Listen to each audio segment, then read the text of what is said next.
তোমাদের চোখে আঙ্গুল দিয়ে দেখিয়েছি আমরাই বাংলাদেশে গণতন্ত্র চাই, তোমরা চাও ভোট ডাকাতি করতে। নেতৃবৃন্দ, আমরা আল্লাহর কাছে শুকরিয়া জানাচ্ছি যে আল্লাহ তাআলা জনগণের সামনে যারা ভোট ডাকাত তাদেরকে উন্মোচন করতে আমরা সক্ষম হয়েছি। বাংলাদেশে ওরা শুধু ভোট চুরি করে নাই, ডাকাতি করেছে।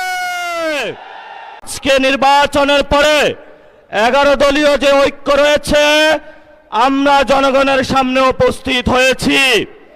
আমরা প্রথমত বলতে চাই, পার্লামেন্টে যে ভোট ডাকাতরা গিয়েছে, জনগণের সামনে আমরা বিরোধী দল হিসাবে হাজির হয়েছি।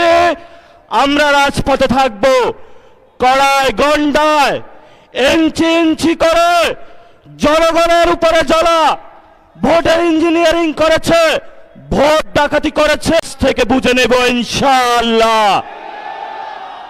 আমি সংক্ষিপ্ত কথা বলবো।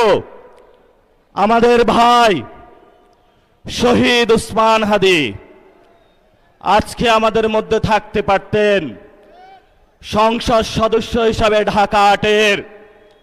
আল্লাহ ওনাকে শহীদ হিসাবে নিয়ে গিয়েছেন। আমরা বিচারের দাবিতে মাঠে গিয়েছি। আজকেই যেহেতু বিরোধী দলীয় যাত্রা হচ্ছে এই বায়তুল মোকাররম থেকে, আমি সরকারের কাছে আহ্বান জানাবো, দেশের কাছে আহ্বান জানাবো, প্রশাসনের কাছে আহ্বান জানাবো, আপনারা দ্রুত গতিতে শহীদ উসমান হাদি ভাইয়ের হত্যাকে এতদিন বলা হয়েছে বিচার এবং নির্বাচন, মুখোমুখি দাঁড় করাবেন না, আমরা করতে হবে। তৎকালীন সংস্কার এবং নির্বাচন বিরোধী করার চেষ্টা চালানো হয়েছিল, ত্যাগ দেওয়া হয়েছিল, ওরা নির্বাচন চায় না। আমরা তো হবে সাথে সাথে বাংলাদেশে সন্ত্রাস, চাঁদাবাজি, দখলদারিত্ব বন্ধ করার উদ্যোগ নিতে হবে।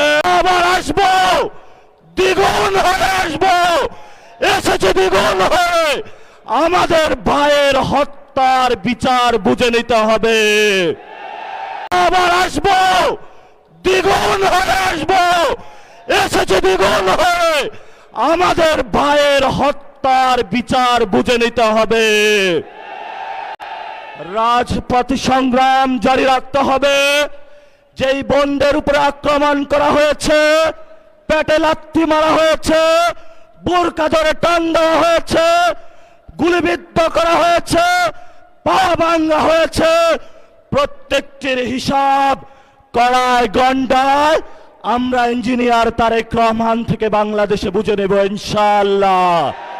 রক্ষাকারী তুমি, আমাদের রিজিক দাতা। যারা এই বাংলাদেশে জনগণ